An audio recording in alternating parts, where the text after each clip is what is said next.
Good morning, all. Welcome to today's lecture. So, in the last three lectures, this is our fourth lectures. In the last three lectures, the first lecture we have seen the pre-slaughter care. Second lecture we have seen from assembling to defeathering. In the third lecture, we have seen about the eviscerations. In the today's lecture, we'll be going to see about the chilling and packaging of the poultry meat or the poultry carcasses. So welcome to today's lecture once again.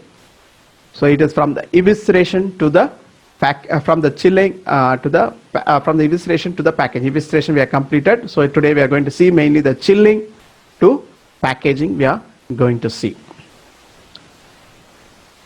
So in the case of chilling, we can say in the case of poultry, it is done in two stages, we can say. One is called as a pre-chilling, another is called as a chilling. The chilling will be followed when we want to store the chicken for say around 3 to 4 days only, then we go for chilling. Or after pre-chilling, we can go for freezing. If we want to store for say 6 months or 7 months or 8 months then we go for freezing. Is it clear? So pre-chilling is commonly followed in the poultry processing. So what is the purpose of pre-chilling or chilling? Okay. So in the case of poultry, normally the carcass temperature will be high. You know the poultry or the chicken temperature, live chicken temperature is around 40 degrees centigrade. Plus it goes for scalding.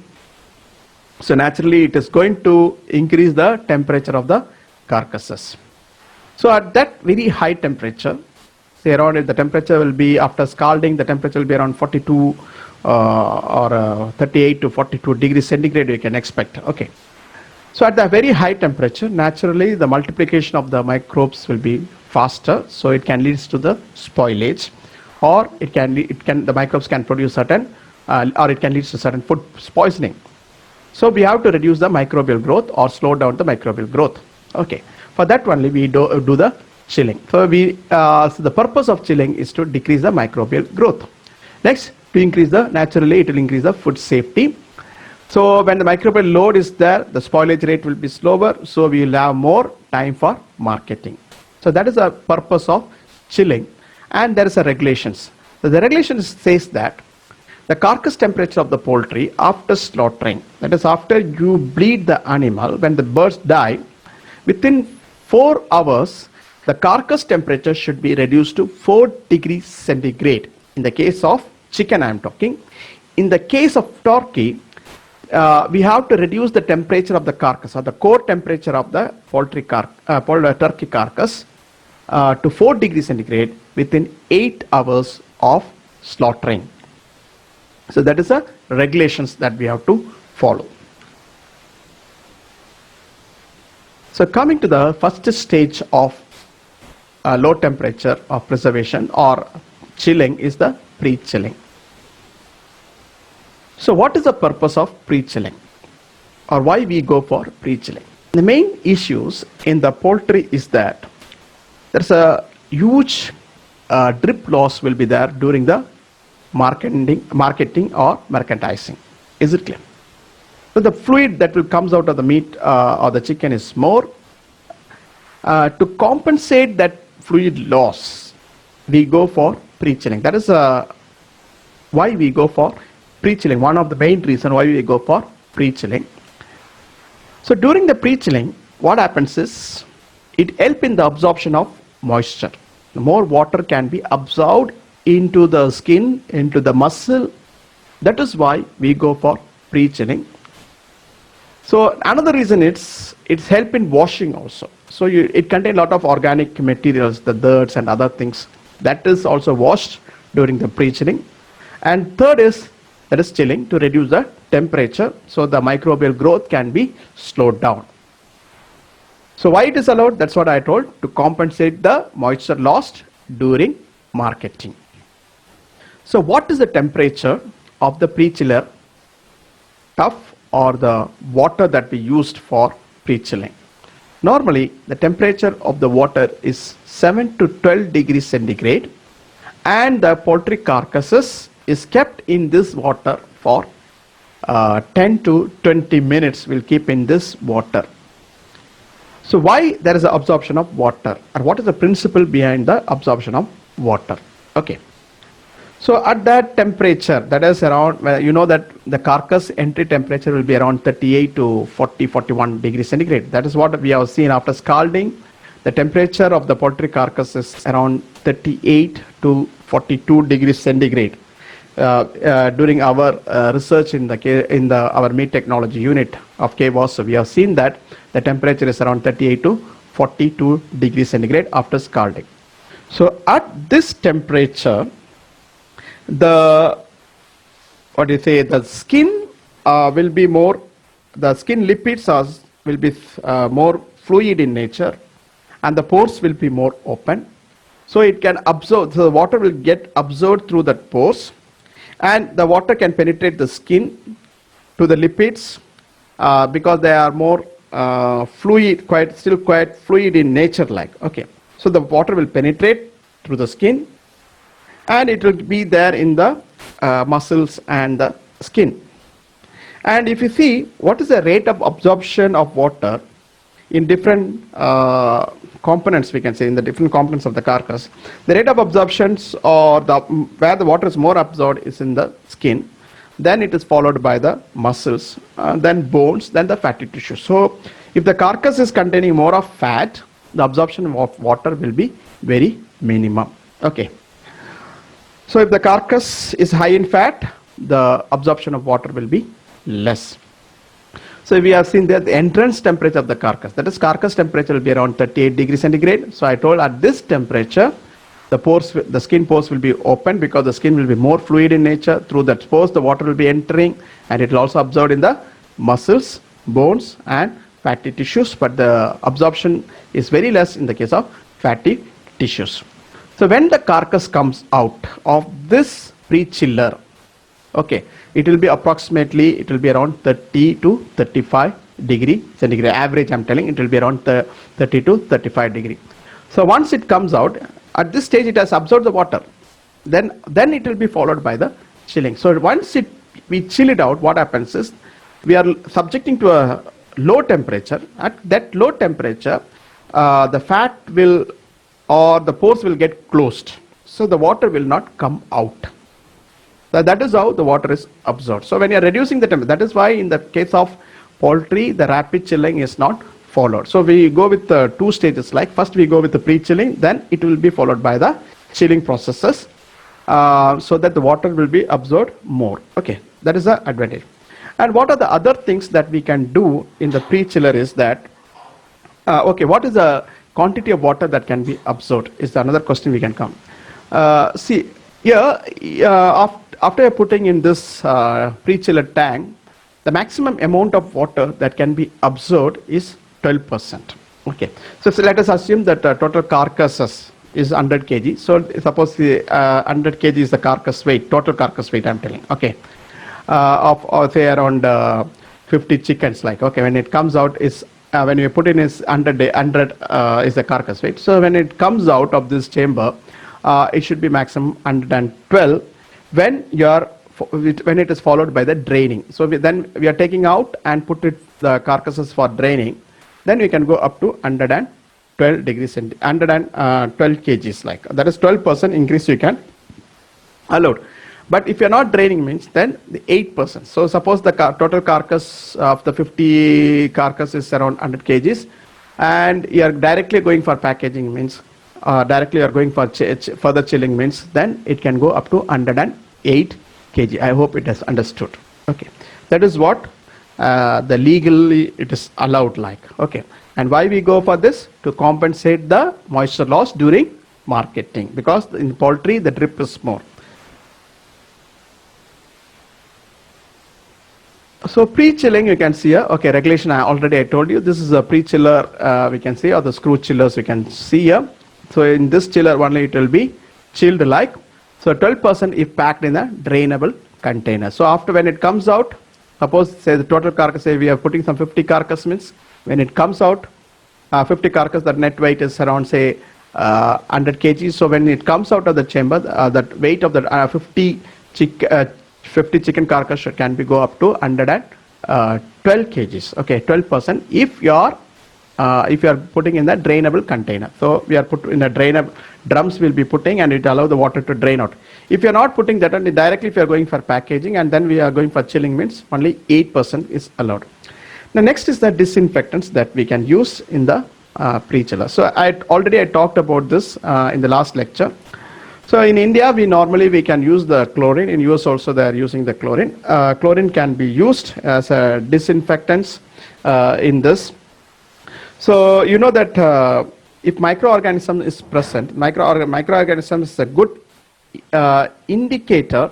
We can say the microorganism is a good indicator of the hygienic condition present during the food manufacturing process. So for example, if we say there is high coliform count, indicates that that's the post-processing contaminations. Okay, or the sanitizers that we are using is not up to the mark, we can say. Suppose Salmonella species is present, Staphylococcus is present, E. coli is present. These are all food contaminating microorganisms that cause foodborne diseases in the human beings. So we have to reduce the microbial loads. So for that we can go with that, because this poultry will be containing a lot of microbes also. So we have to reduce that microbial loads. Or it should be eliminated. For that we will be adding certain disinfectants. So in India we are commonly using the chlorine. I talked about this in detail about in the last lecture, like perchloric acid, peracetic acids we can use, acidified sodium chloride, sodium acetates, acidified sodium acetates we can use, and the chlorine we can see. But you also see that the chlorine, suppose you are using the chlorine, means the effect of the chlorine will be decreased when there is a lot of organic materials. So we have to wash the pre-chillers, otherwise the organic content will be more. So that will reduce the effect of the chlorine. And it is always necessary to maintain 5 ppm free chlorine to prevent or eliminate the cross contamination. So you have to see the concentration of the occasionally we have to see the chlorine concentration in the pre-chiller also. So we have to maintain proper stroke volume of the chlorine. Stroke volume means the quantity of chlorine we are injecting into this in the chiller is called as a stroke volume. So we have to examine all these things, and we have to see the free chlorine that is present in this water that we are using for pre-chilling. So these are the things that we have to take care in the pre-chilling process.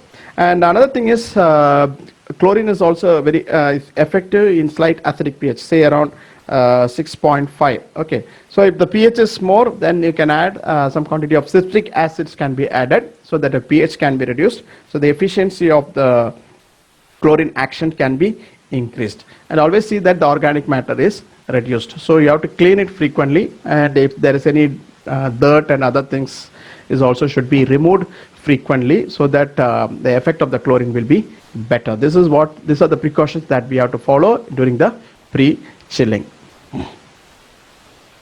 So after pre-chilling, there is two things that we can follow. Either we can go for freezing or we can go for chilling.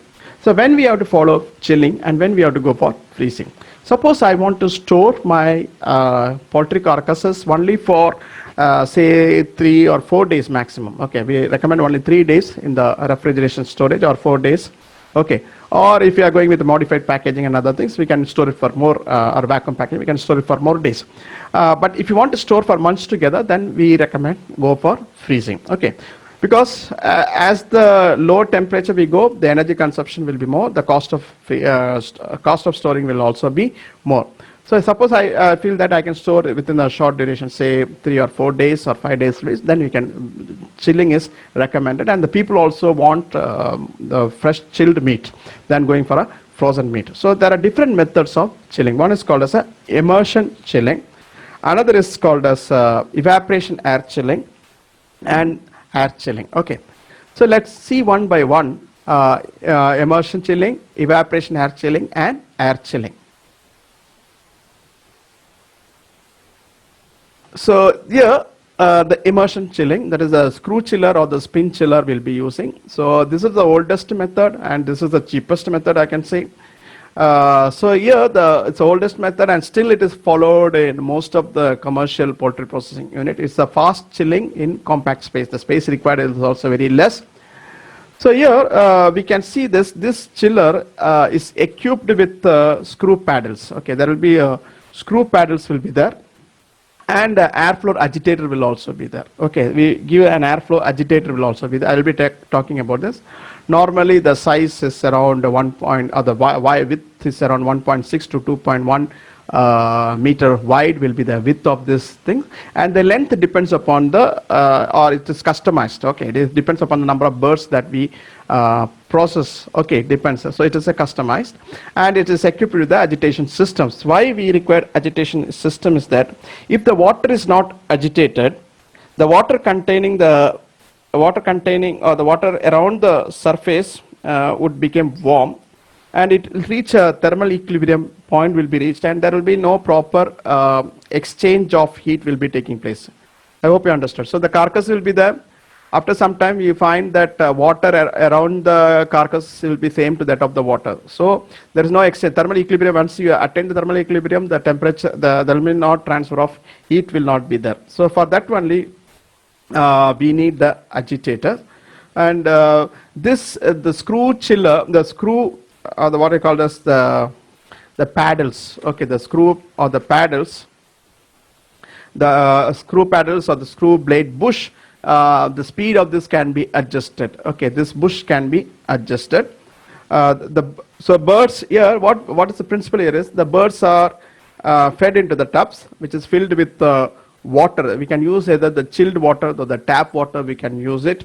And the quantity of water normally we use is around 1.75 liters per bird. It can go up to 2.5 to 3 liters per bird, because it depends upon the size of the bird, temperature of the birds, and the water should be of good quality that we have to use. This all and we can adjust the speed of this screw chiller or the screw paddles. We can just adjust it, and so that the proper mixing of the birds will be there, and proper cleaning will be taking place.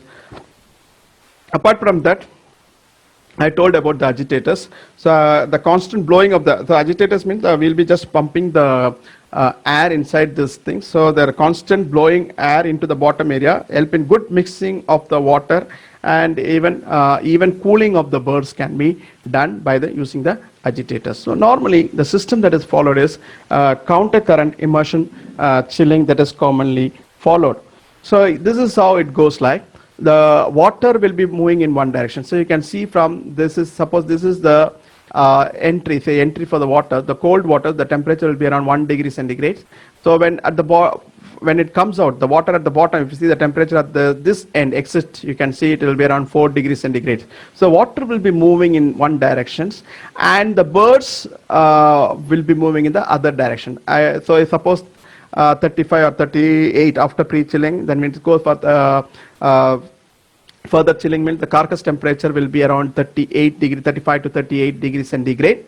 So it will be moving in the opposite directions. So what is the advantages is that there's no cross contaminations will be taking place. So once the carcass comes out, the temperature will be around, the carcass core temperature will be around 4 degrees centigrade. So this is called as counter current immersion chilling. That is, water will be moving in one direction. That is, the water entry temperature will be around 1 degree centigrade. The water exit temperature will be 4 degrees centigrade. And the carcasses will be moving in the opposite direction to the flow of the water. That is, carcass temperature will be around 30 to 35 or 36 degrees centigrade.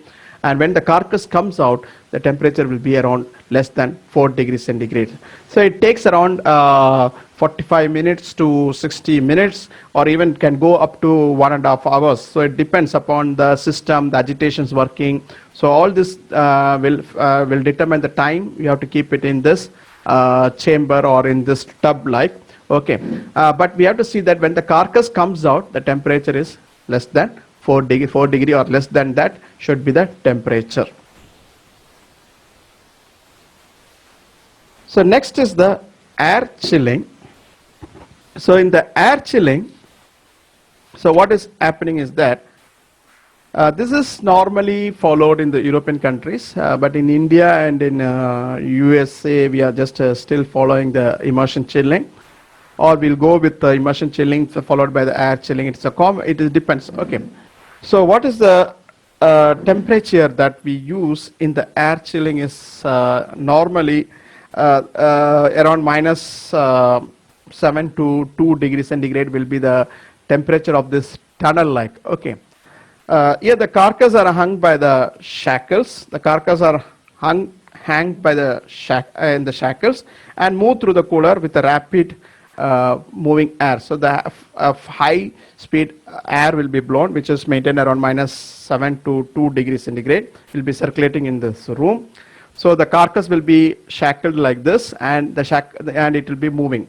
It will be moving, and in this room it is kept around 1 to 3 hours. Okay. So what is the advantages of air chilling is that the cross contamination is less or almost nil. That is the advantages of air chilling, and the carcass is not does not come in contact with each other, so the cross contamination is less.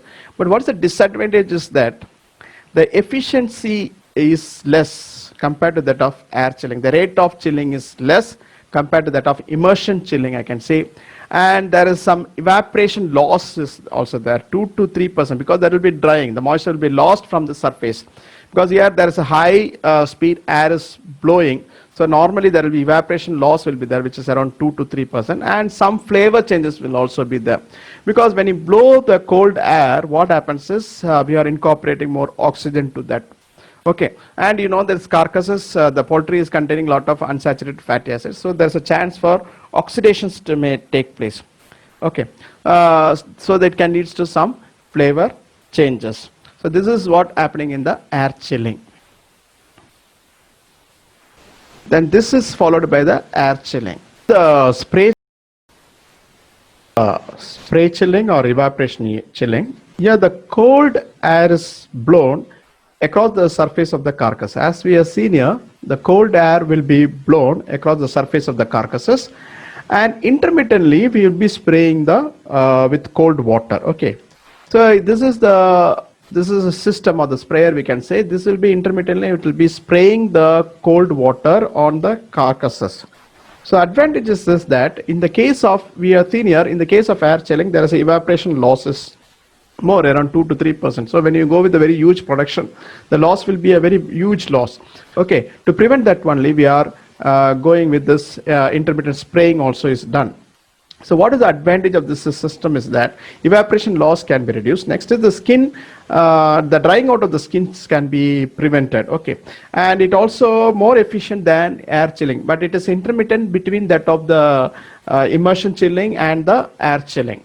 And another is discoloration of the skin can also be prevented. So these are the advantages of going with the evaporation chilling or the spray chilling. So when we evaporate the water, and then this water will be evaporated by using a fan like. Okay, we can see there will be air cooler system will be provided. Okay. See, there is a fan will be there. This is a air cooler. So the air cooler placed above the carcasses will deliver a top-down airflow. So it will be just blowing the air, and it will be evaporating the water from the surface. So you know that principle, evaporation bring cooling. Okay. Normally the spray chilling tunnels are designed to take one layer of burrs to prevent the cross contamination. So this will be, when I show the clippings, it will be very clear like. Okay, so normally one layer of birds will be just moving here, and you can also go with the 2 layer. In between this top layers, between the 2 top layers, 1 layer will be going below also. Okay, so that is a 2 layer, we can say. Normally we go with 1 layer, so that to prevent the drip contamination. So that is why we go with the advantages of spray chilling. Screw chilling. So here you can see this paddles or the screw will be rotating, and to maintain the cold water we can use the ice. You can use the tap water, chilled water, or you can go with a mix of cold water and the ice. Ice sludges will be added to this. Normally 50-50 is okay, or the studies also show that the rate of chilling is faster if we go with 70% of ice and 50%. This is how it is moved. From here it will be shackled.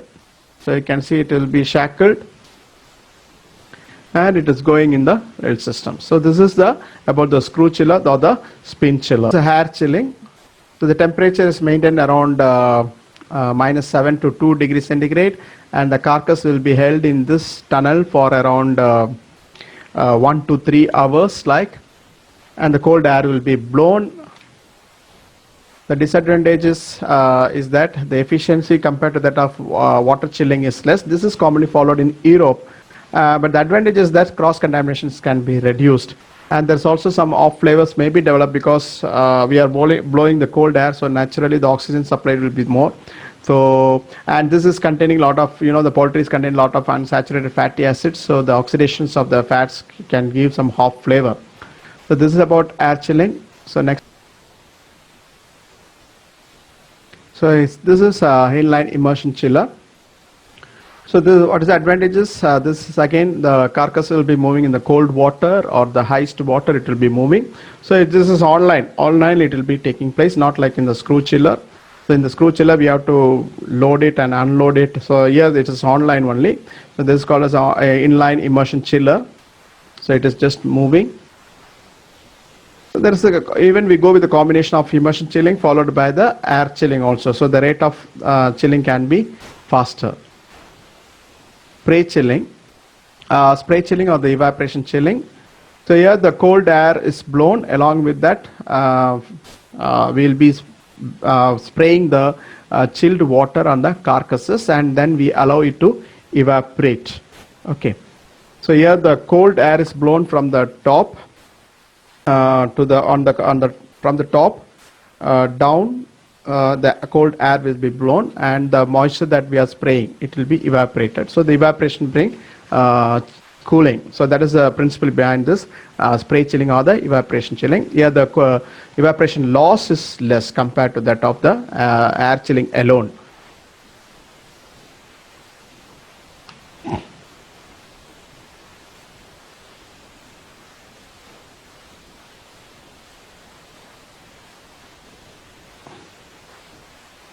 So you can see there the carcass is moving. So you can see the mist of cold air is blown. You can see the water is blown. We'll just see how it is working like. So this is a chamber. When the birds comes here, the water is sprayed on the carcasses. So you can see this water is sprayed on the carcasses.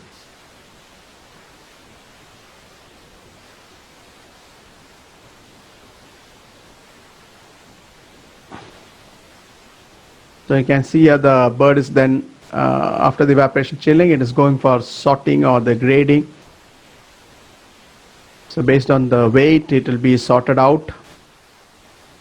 So now coming to after the chilling, we'll go for, either we can go for packing and portioning. We can pack it as a whole carcasses, or we can do the cut-ups of the chickens. Okay, so next we are going with the cut-ups of the chicken.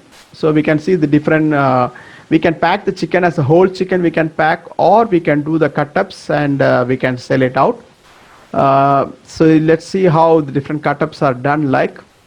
So basically in the case of chicken, there are two types of cuts we can say, like one is called as a meaty cuts and another is a bony cut. The meaty cuts include the breast and the leg region. So in the leg there are two regions. One is the thigh, we can say up to here it is the thigh region, and this is the drumsticks. So these are meaty cuts, and the breast is also the meaty cuts, and we have the bony cuts. So what is the bony cuts? This includes the wings, we can say it's a bony cuts, it will contain more of bones. Neck is another the bony cuts, and the back is also the bony cuts.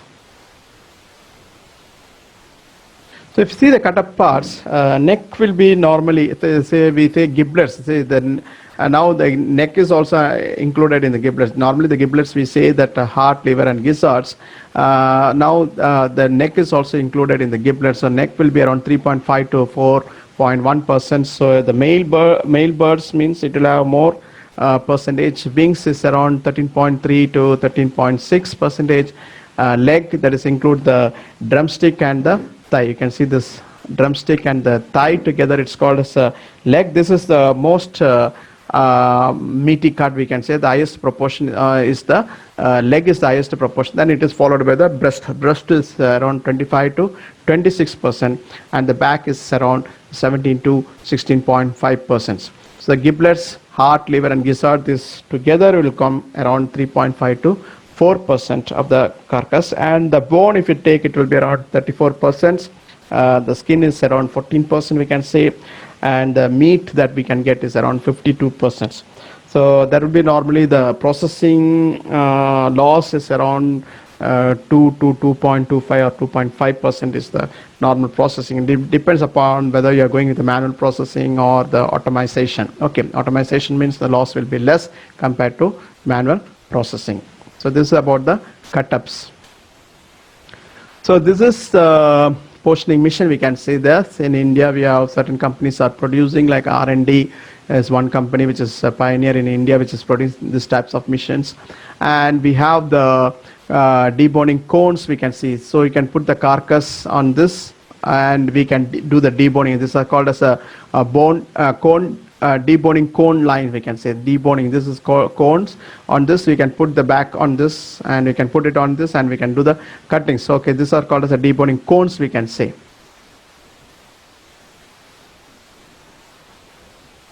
So this is manual portioning machines. We can see here manually how we can do different cut-ups like.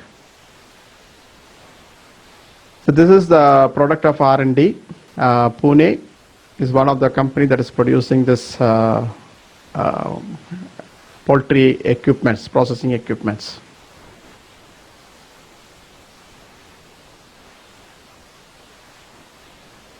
So you can see here manually, but we should be very careful when you are operating these things. It is better to use the metal gloves. So you can see how it is cut into different cuts, like leg is cut into thigh and the drumstick. You can even cut into half.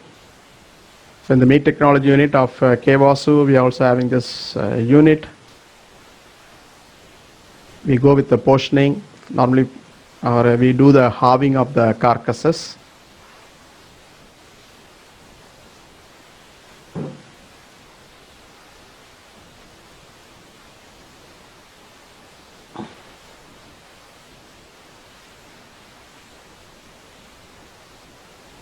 So even you can cut into small pieces like. So the wings is cut. So you can do manually. So for a small processing unit, say suppose you are processing some 500 birds per day, means we can go with this type of portioning machine than going with more automation. So this can reduce the capital cost also.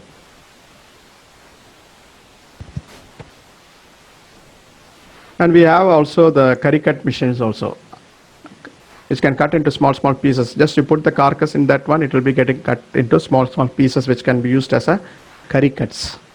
That machine is also available. When if you come to meat technology unit, we can show all these machines that we are having.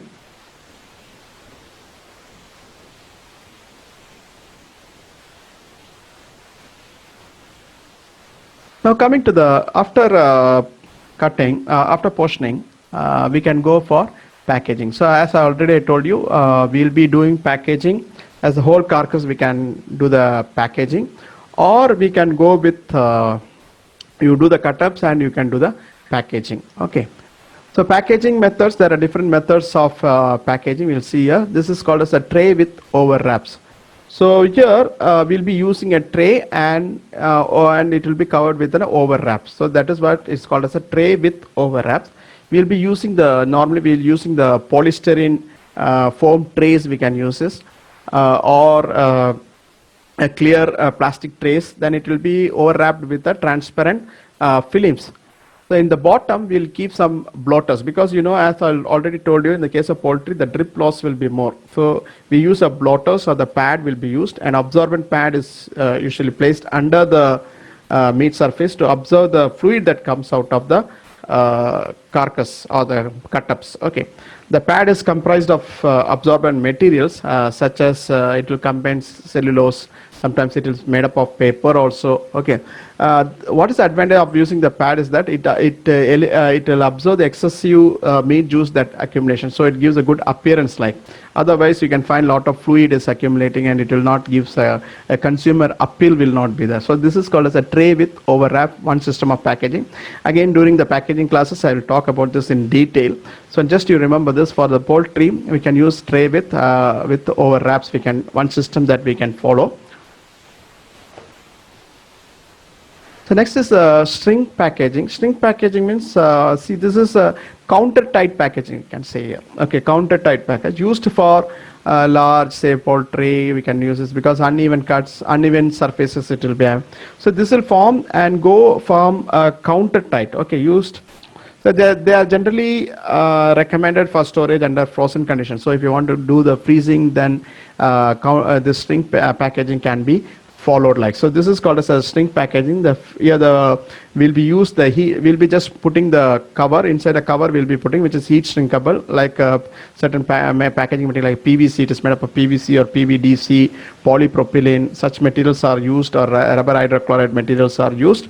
So here we'll be putting this carcass into this shrinkable packaging materials, and this is put in the hot air tunnels. So hot air tunnels, when you put it in the hot air, it will go and shrink and it forms a counter tight like this. Okay, you can see this counter tight like this. So what is the advantages? It gives a very neat appearance, easy to handle, counter tight packages, and applying display. It can have a good display apply. Eliminate the pockets where the fluid come and accumulates. So that is a.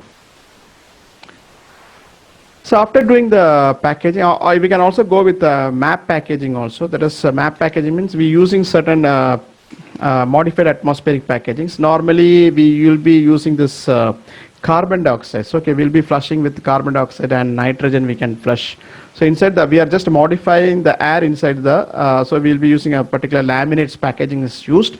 So in that laminate packaging, we'll be just removing the atmosphere and we'll be flushing with the carbon dioxide and nitrogen is used. Because carbon dioxide, it has a good bacteriostatic effects, and it also prevents the gram-positive bacteria. It inhibits the growth of most of the gram-positive bacteria.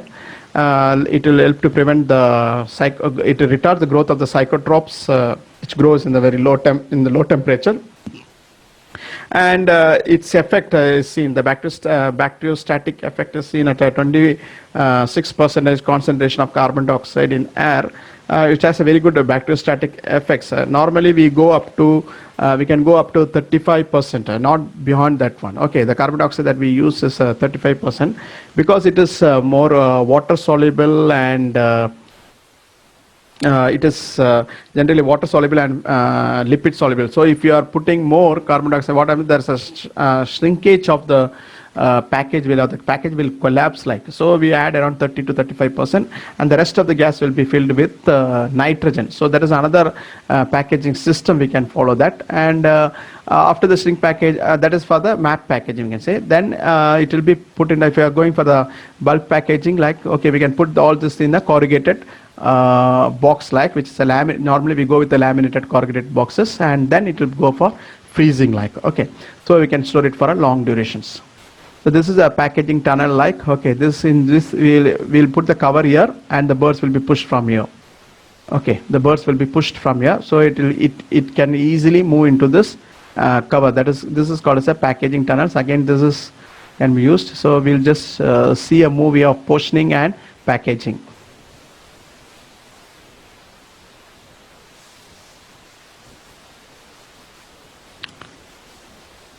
So this unit is unit of the Mine company and Ishida, we can say Mine and the Ishida this is a unit.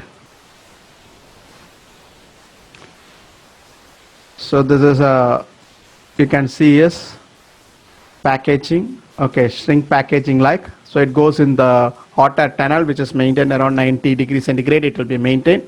So it will be shrinked, and we found the counter tight packaging, you can see.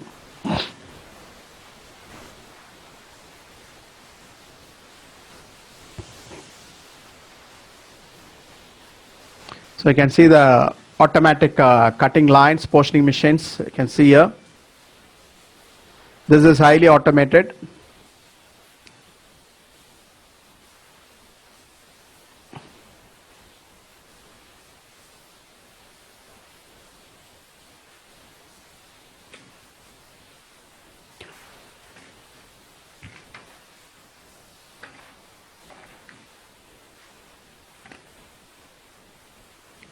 So I'll be doing the packaging. I'll be talking about all the packaging materials and everything in very detail.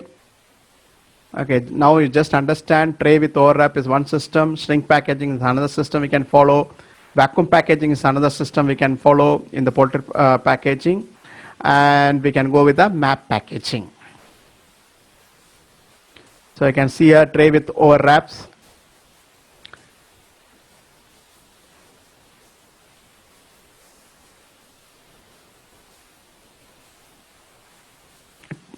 So this is a tray with overwraps. The breast fillets.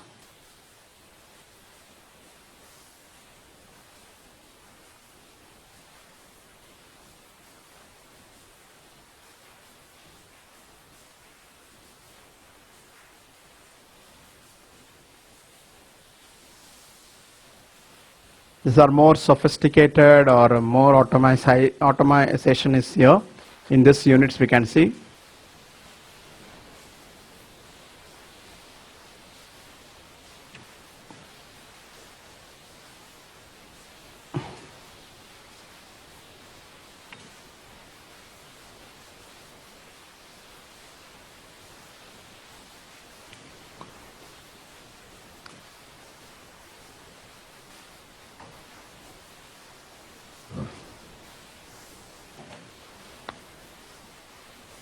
So the tray with overwraps, you can see how it is sealed.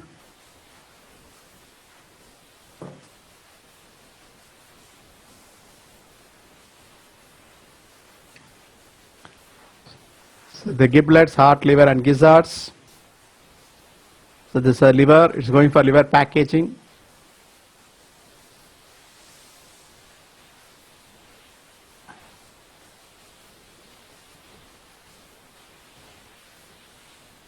See how beautifully it is exhibited in the display units. So the shrink packaging or the vacuum packaging we can see. Okay.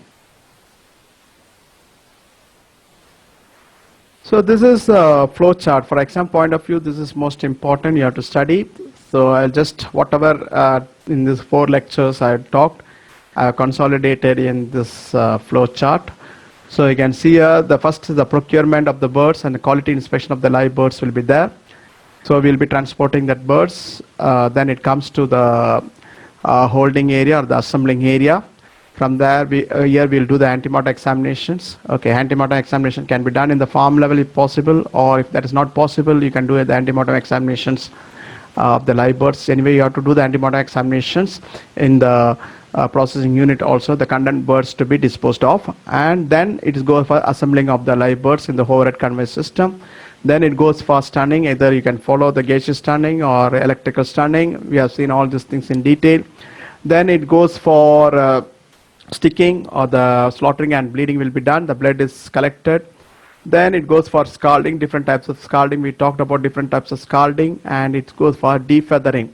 After that, it goes for the eviscerations. So the evisceration, we get edible and inedible organs will be we'll get, that is also goes. Then we'll examine the each and every edible, or we will examine the organs, and we do the postmortem examinations here. Then byproduct harvesting will be there. Then inner and outer washing, we have seen it. Then carcass chilling, just now we see the different method of chilling we have seen. Then weighing and grading will be done, that is sorting and grading. In India we do grading or by the weight, but in US they do sorting and grading, that is they see the weight as well as the carcass qualities. Then after this, this is a pre-chilling thing we can say. Then it goes for chilling or freezing. Okay, then it is dispatched and transportation will be done. So you can see here with the pictures. Okay, this conveyor, the birds is moving and the used crazed or goes for is transferred for washing. Okay. Then reception area, the assembling of the birds is done. Then stunning is done. They follow electrical. Here it's electrical stunning is done. Then sticking operation is done. The blood is removed. Then defeathering is done. Scalding it is go for the bleeding. Then the scalding is done here. Okay, water scalding, immersion scalding is done. Then it's go for defeathering. So after defeathering, it goes for the evisceration and other things. Okay, this is what we do. So evisceration is done. Viscerals are removed and the carcass washing in out. We have seen the pre-chilling, and this is the drum type water separators. That is what I told you. After pre-chilling, we go for draining. If draining we are following means we put it in this one and this will be slowly rotating and the water will be drained out. Okay, this is called as a drum type water separator.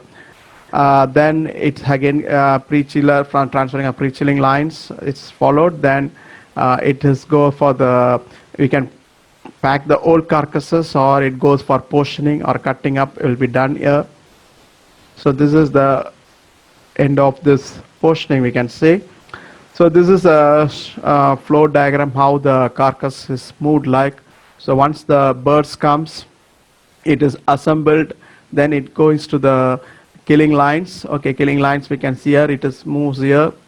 So this is the stunning, we can say water stunning is done here. It moves like this. So it moves here, the scalding will be done. Then the defeathering is done here. Okay, defeathering, after defeathering, it is goes for the eviscerations, we can say. Okay, evisceration it will go. Then it goes for the pre-chilling, and the chilling will be followed. Then after that, it goes for the portioning or the packing, we can say. Okay. So thank you very much for listening in this class. So in the next classes, I'll be talking about different condition due to improper processing.